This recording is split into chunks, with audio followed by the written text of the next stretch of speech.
family life. Wait, Growing up in a forgot family that. 12 is certainly an adventure. Go ahead. Be natural. Hi. Growing up in a family of 12 is certainly an adventure. I'm Michael Wagner. I'm the oldest of 12 children.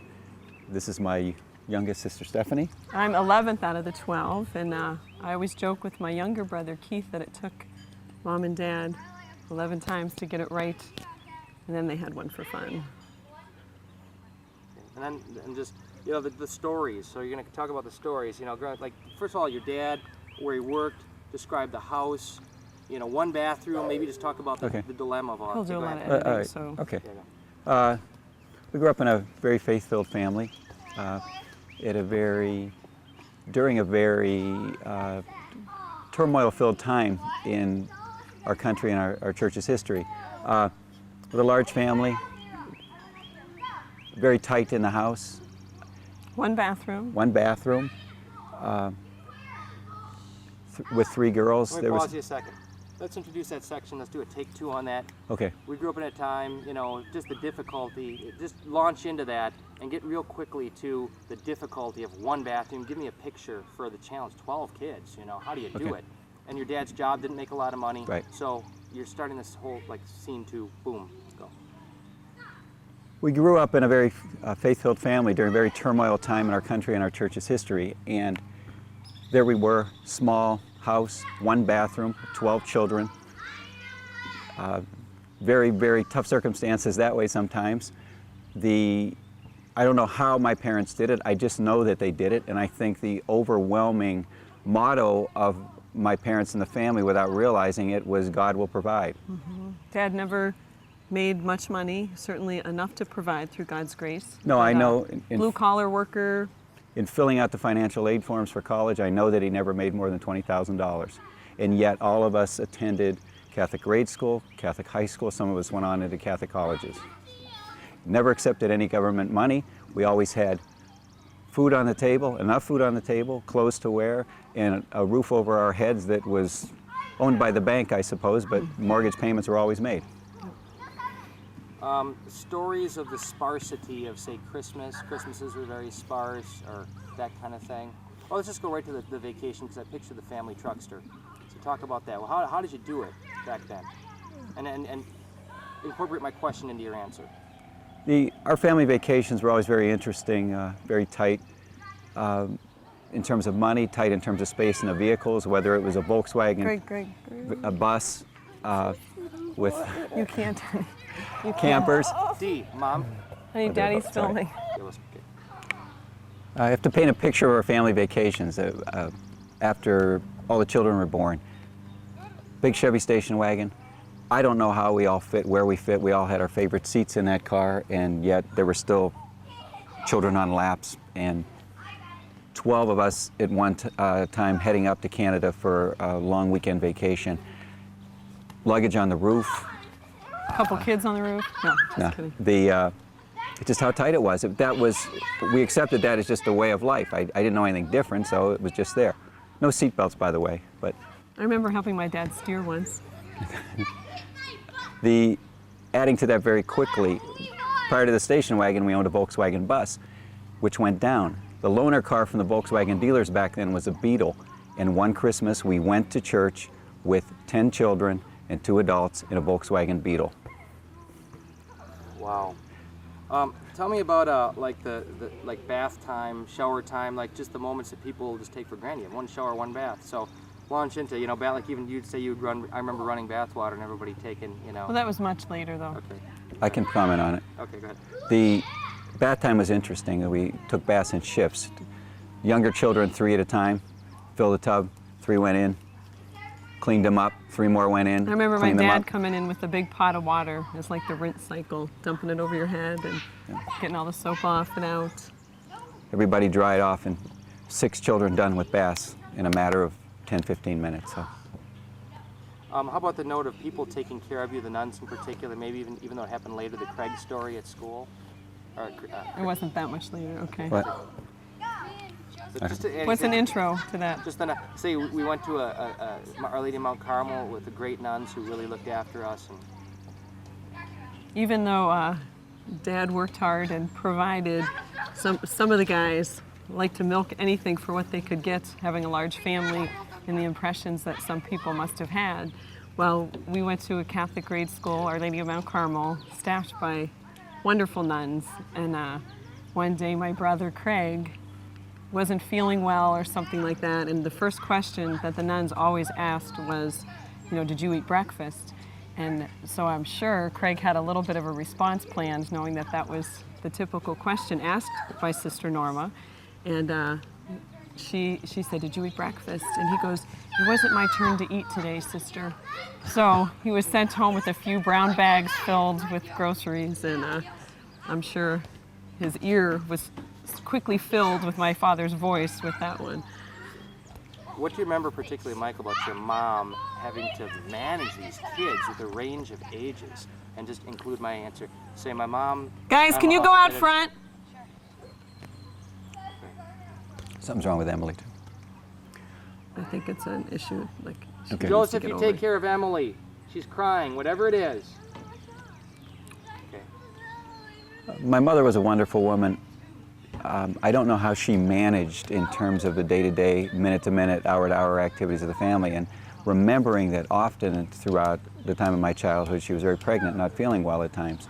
And so a lot of this was managed from sitting down or laying down, and lying down. And she, just the organizational skills that came out that set an example for me later on that I can reflect back on, I thought were just tremendous. There was no time for second guessing, and you just in a reactive mode had to take advantage of every minute. There wasn't a second chance to do things. What were some of the comments that you guys got? You'd probably remember them as much or more than anybody, and how did they respond? 12 kids and that whole thing. Include it in the answer. We'd often get comments by... Yeah. We'd often receive comments from neighbors. There were reputations developed. If you had large families, you must be troublemakers. Comments from kids in school. Sometimes you were persecuted, not just by other children in a school setting, but often by very close family relatives. My mother would be pregnant and you'd hear, oh, Joni, what are you going to do? Haven't you figured out what causes this yet? And the comments, especially from relatives, hurt. But, you know, my mother said, you know, what do you expect me to do? I'm going to love, which is probably the ultimate answer. I remember it later as an adult looking back on those relatives and saying, okay, which one of us shouldn't have been born? Which group of us should never have you know, come into being? And the look of shock then on that relative's face.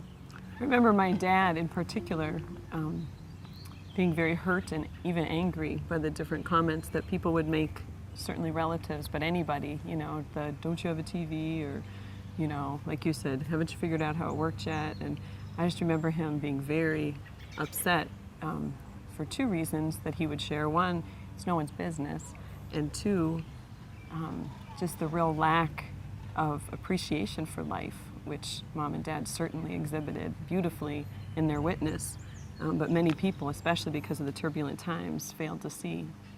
So perfect segue. I wanted to say, describe or paint a picture of their pro-life passion and involvement.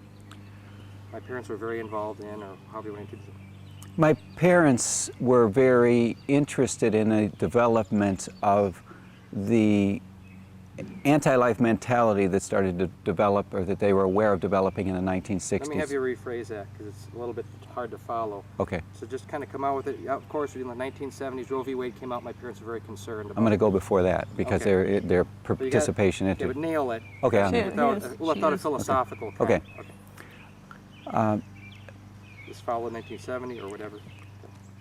Early in the 70s, Governor Nelson Rockefeller in New York signed, at that point, the most liberal pro-abortion bill in the country.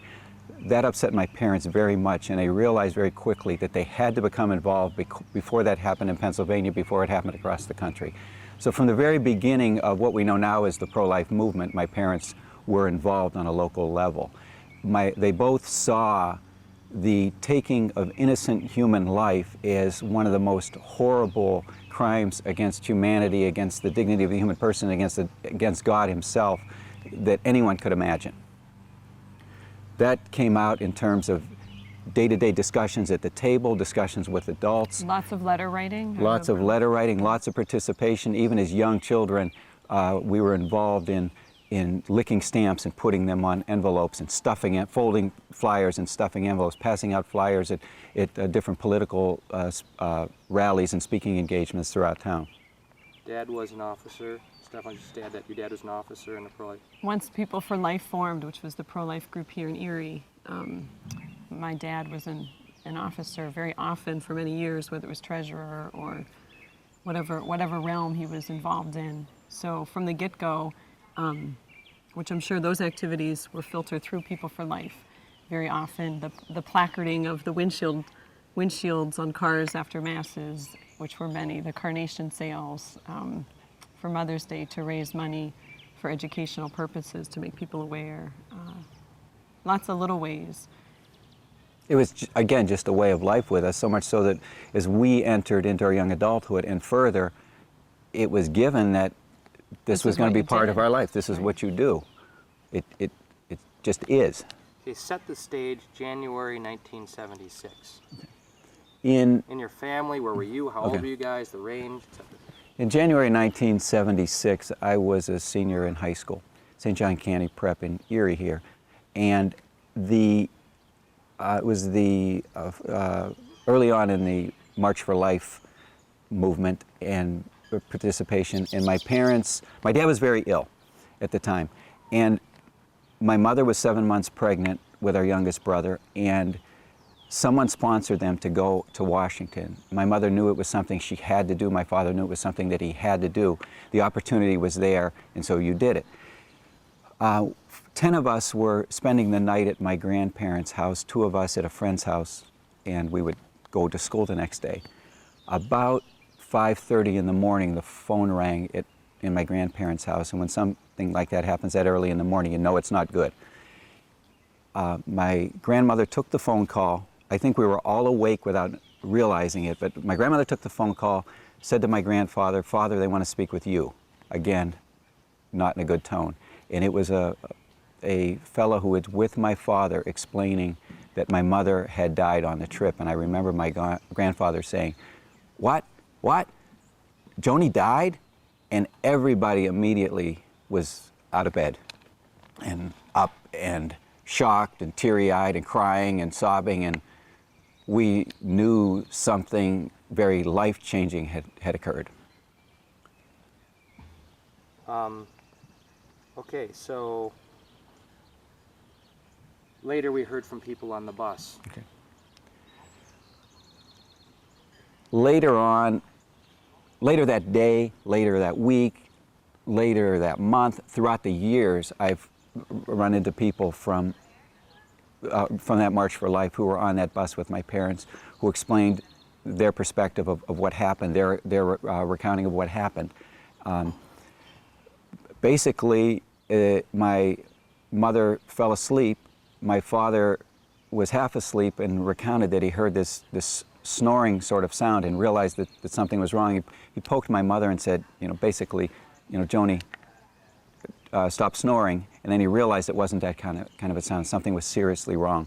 She didn't respond. Well, she was in the middle of, as we found out later, of a heart attack, and people on that bus immediately did what they could. We had Vietnam experienced medics trying to perform what we now would call CPR. I found out later that had he had any kind of simple equipment, that he might have even tried to save the life of my brother. They were well aware that something was going on inside my mother because they could see my mother's belly moving as the baby kicked and as the oxygen supply was depleted. It took hours or took a long time anyway, to get an ambulance there. They were relatively near Pittsburgh in the mountains. It was not good weather. People didn't travel with cell phones or special radios or anything like that. It took a while to get medical assistance there. Stephanie, let me have you now. I don't know if I want to go. Okay, go ahead. Go ahead, Steph. It's okay. I'll start and you can jump in. This is good. I guess I can start, you jump in. I have seen my father cry at that point one other time in his life. When his mother passed away, he was teary-eyed. I'll change that to 2. At his mother's funeral, he was also teary-eyed. when I can't do it.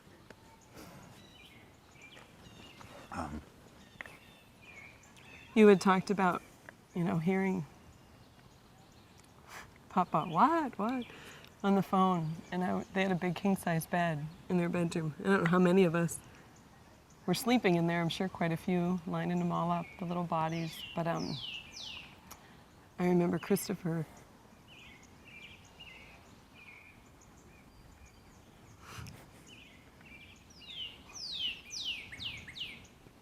Can't do this.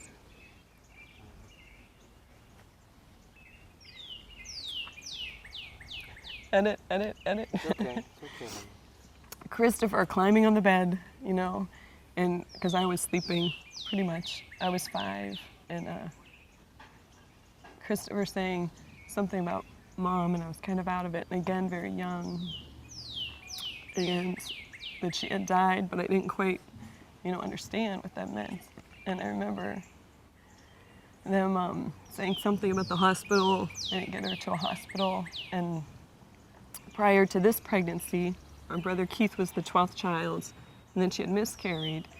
And there was always some, I don't know quite how it evolved, but whenever there was a pregnancy, it was always somebody's baby, like their special baby, probably the one who was most aware of the pregnancy, and the youngest at that time.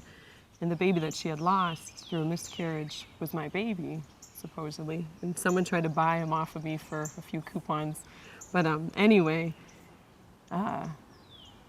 hearing the word hospital, I think, and the baby died, I remember that was what registered with me. I had no concept. I mean, moms are moms and are always there, right? And so I just thought she lost the baby that she was pregnant with, her 14th baby, and which we did find out was a boy.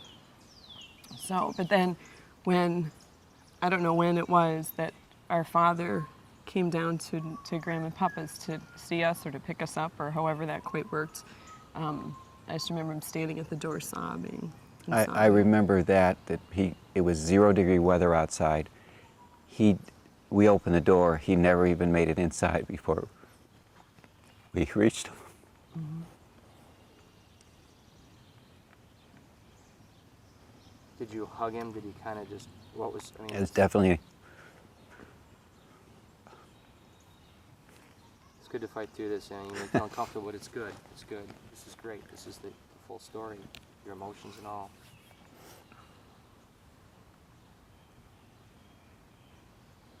And I remember later, jump in when you're ready. What I remember is everybody rushing out the door and embracing my dad. And if you can picture that many children. I remember the sweater he had on. Just, totally hugging legs, arms, anything they could at that point. Looking back as an adult and as a mother and a father, but just thinking, gosh, first of all, the 12 kid aspect, we have 6, which is wonderful, but just, wow, 12, how cool and how, but, thinking, oh my gosh, like going away on this pro-life march and losing the love of your life next to you and coming home to face responsibility beyond responsibility, both physical needs and spiritual needs and everything else, but 12 kids. Michael was 17, the youngest child, Keith, was 3, and everything that meant, and the talk of perhaps splitting us up, and some people could live here and do this and do that, and other very well-intentioned people kind of overstepping many bounds, coming in and rearranging furniture, cupboards or whatever, so that it wouldn't be as tough, and such a reminder of our mom, and again, well-intentioned but not very prudent.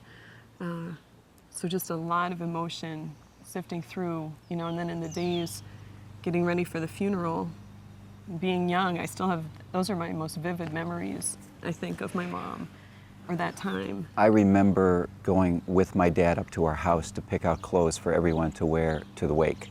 We did not return home for a few days. We were with our grandparents, and how difficult that was for my father and I, not in terms of what clothes to pick out because we didn't have many to choose from. That was the easy part, but it was just putting this together and realizing why we were doing it.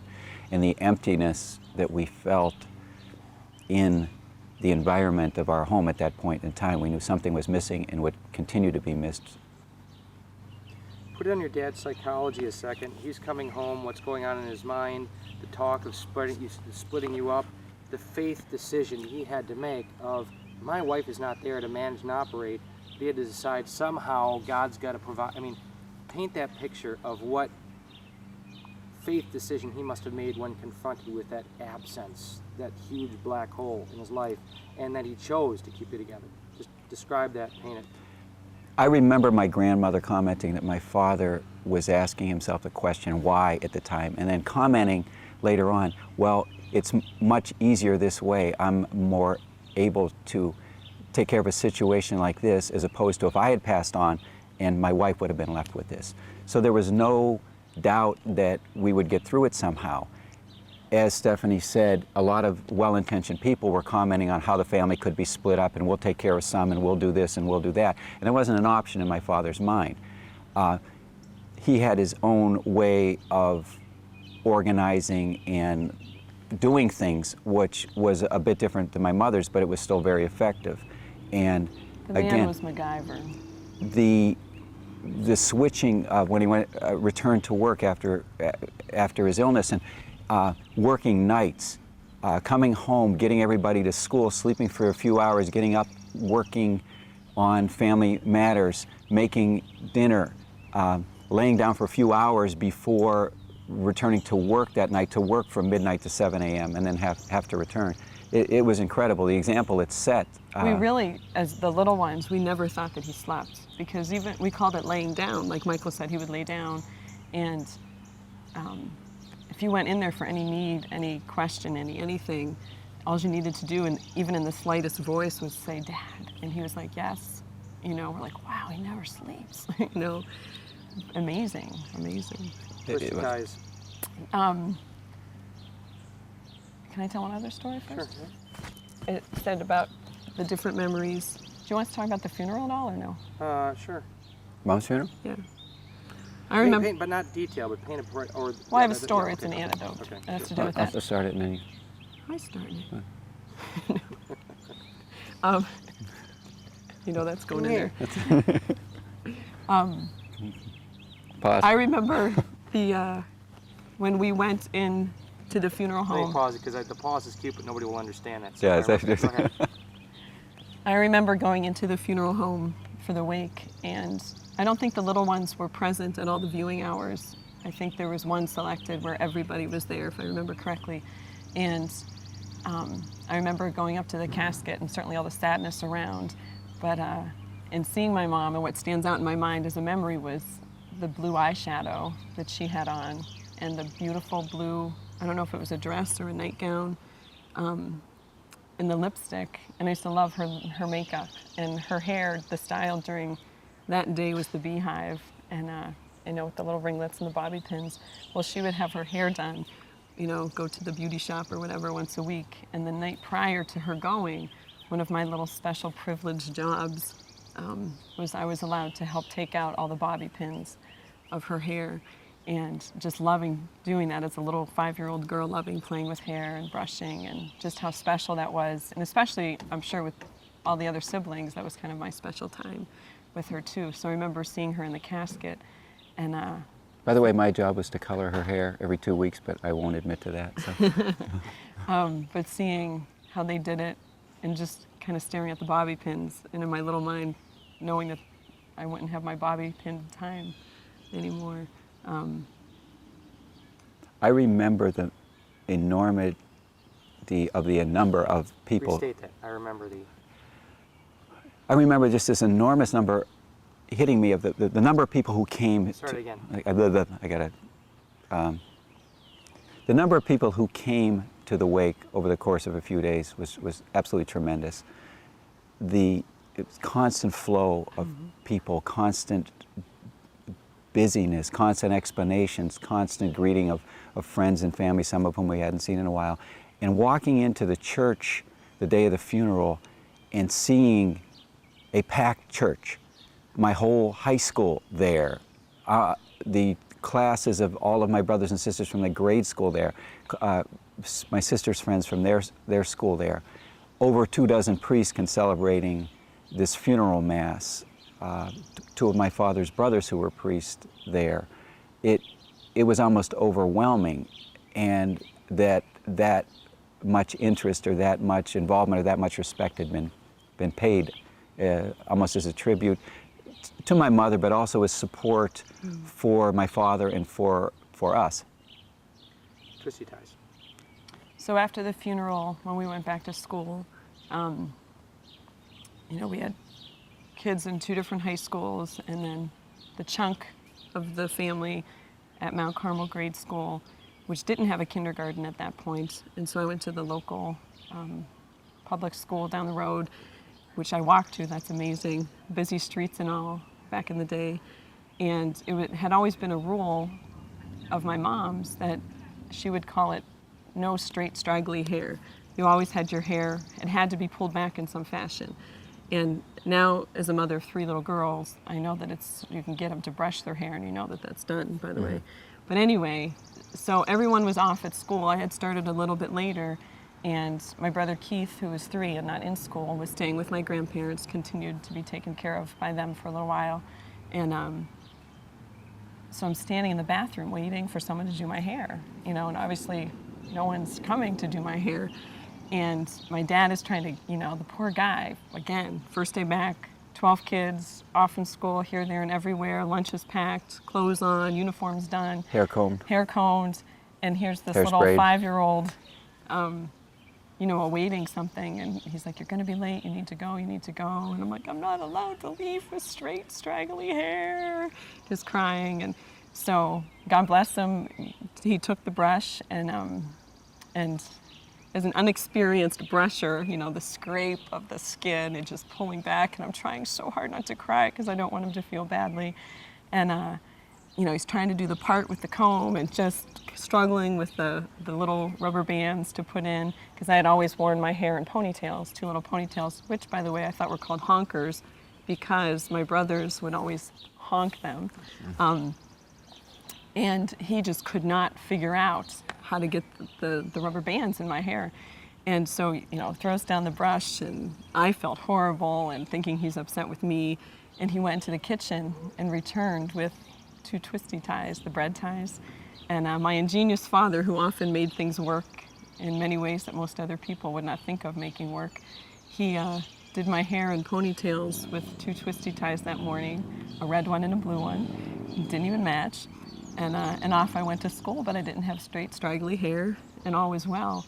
And you can be rest assured that when my sisters came home after school that day, they taught me very quickly how to do my own hair. So. All right. Just looking for a swipe of the brush of life with your dad, particularly with the realm of faith. And when I'll put words in your mouth, or just go ahead. The challenges were always there prior to all of this, and of course after that. I mean, nothing was perfect. We were a faith-filled family, but that doesn't mean that you make all the right decisions.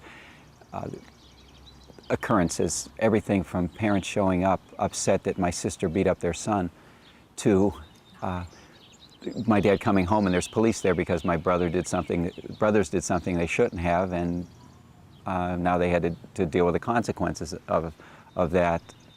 I think my brothers were more afraid of my father in that sense than they were of the local authorities. The faith, though, our Catholic faith, was still the center of our life. There were expectations that you gave no second thought to. The sacraments were of primary importance. The family get-togethers were of primary importance. We rarely saw ice cream in terms of a dessert as young children because it didn't fit in a tiny freezer, any leftovers, but we had a lot of birthdays, so there was, in fact, a bit of ice cream, especially during the summer months when there were more birthdays.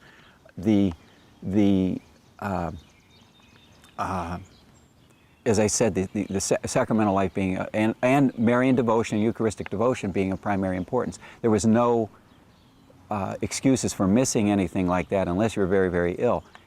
In fact, during high school, I was given a choice by our baseball coach of being benched a game for attending my brother's confirmation, and there was no choice. We did that. That cost me actually a varsity baseball letter. But while you Now can be that he upset, has that out, he feels much better. while you can be upset about it at the time, I realize in retrospect that it was very, very much the right decision to make. For my parents, there was no second guessing themselves either. So the craziness too of, late night meals when Dad could finally, get stuff on the table, and piles of laundry to sort through, and handing him clothespin after clothespin. We didn't have a dryer. Everything was hung out in the line. To peeling 50 pounds of potatoes, literally many a night, and standing there by his side. I'm sure annoying him sometimes, but I love to follow him around. He let you peel potatoes? No, I watched him He peel wouldn't do it. potatoes. I was his moral support. I was wasting them. Yeah. Just all the little, ins and outs of the daily life, which some, outsiders might look at and be like, oh my gosh, what a life. But that was what we knew and what we loved, and it was a life. It was a truly beautiful, blessed life, and an example of a dad who believed in a God who loved and protected and was sovereign. And although he didn't understand why certain things happened, he gave a grand example that, God is in all of this somewhere. Not just somewhere, God is in this, deep and dirty, in the diapers and everything else. And that we look to heaven. So often, I think, especially in today's world, we want the best of everything now, immediate, no suffering, no anything, and it's all about here, where he both endured and enjoyed, I think, the here and now, but also, always had his eyes fixed on heaven. When our father was diagnosed with terminal cancer after different health issues leading up to that, I remember going into his hospital room to tell him, that he really only had a few days to live. And it was actually his bedroom. And the first one was at the hospital. And so, definitely lots of tears and hugs and talking. And I remember saying to him, Dad, after all these years, you get to see Mom again. And he said, his first response was, well, I'm not talking to her. And I'm like, what? Here's me all emotional and thinking how beautiful that reunion's going to be after so many years, and not having that many years together really here on earth. And I said, what do you mean? And he said, she stuck me with all you kids, and I got the little wink. So I knew he was lovingly joking, but there was probably a little bit of seriousness in that. There was an incredible example of self-sacrifice and giving.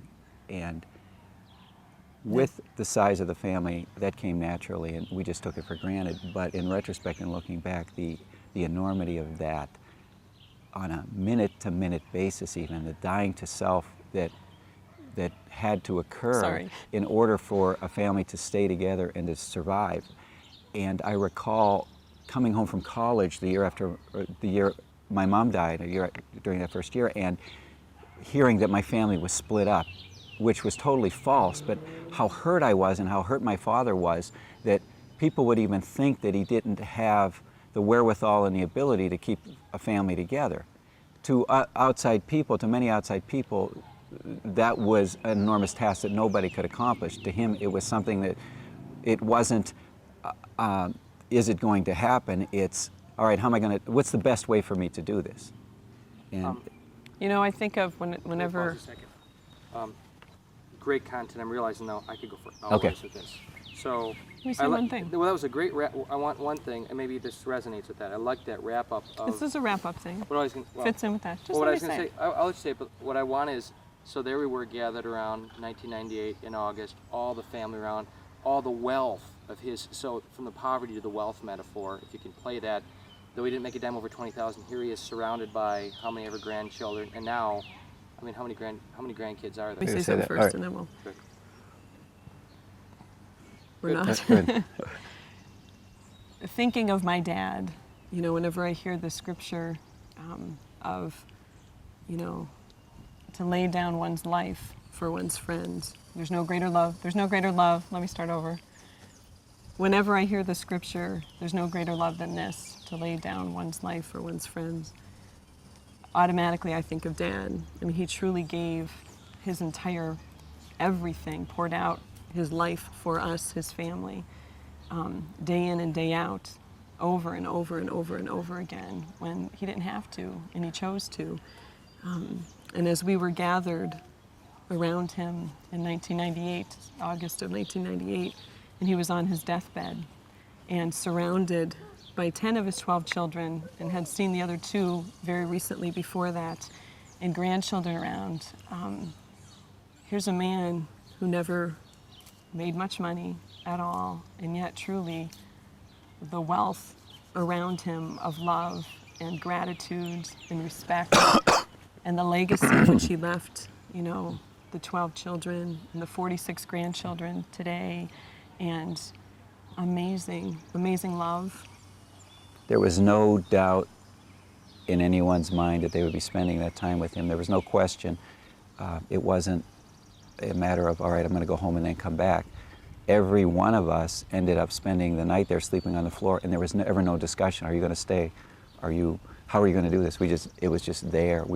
My father had been there for us all our lives, and now at the very end of his life, we had to be there for him and for ourselves, not as individuals, but as brothers and sisters, as his children.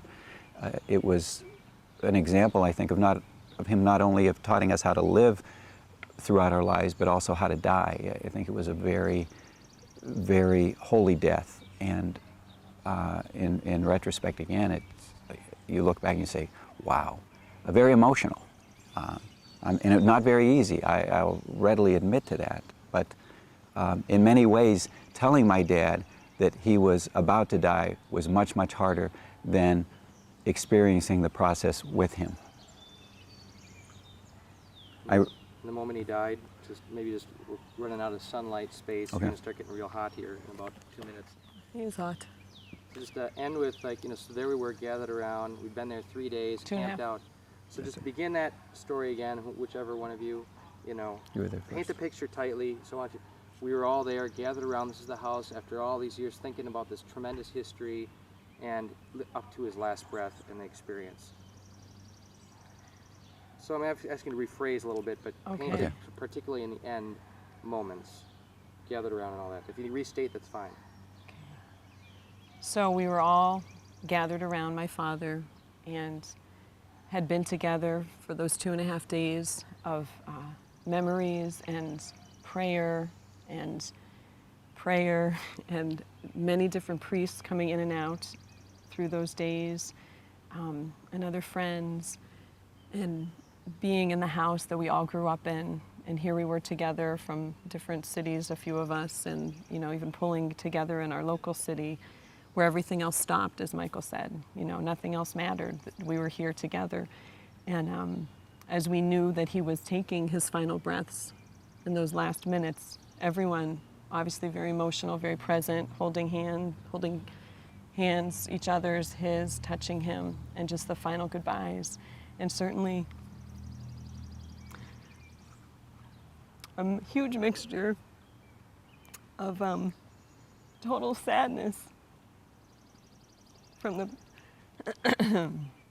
passing of such an incredible, wonderful man, and an utter sense of joy, knowing that that's what it's all about, giving his life, continually pouring himself out, and yet, being reborn into eternal life. And just to be present in that way, in the hugs and the tears. And a dear priest friend showed up right as he died. And so to have that great gift of sacramental priesthood prayer and blessing. I remember thinking at the time, this man has done nothing great as we would define it today in his life, yet everything that's occurring right now is incredibly great. To wiping a tear from my daughter's eye and telling her not to cry. Just waiting for Our Lady. It was hard, but it was very, very good and very holy in a way. And I remember the funeral home director saying shortly thereafter that he had never in 40 years in the business ever came across a situation like that where, yes, there was sadness, but there was also not just a resignation, but a resignation to God's plan and to the love that was there and the respect and the love that we had for our parents, our father in particular at this moment. He had never experienced quite that aura or that feeling in an environment like that, and it overwhelmed him. Steph, why don't you conclude? I was going to say, why don't you conclude with, we are a continuation of his legacy, and we now, with our kids, hope to impart upon them that this continues, kind of thing. So, and then that'll be kind of our out. Go ahead. He lived well, he died well, and as his living legacy now, and all of our children, we really hope to impart everything that he taught us through his example and his words and his life.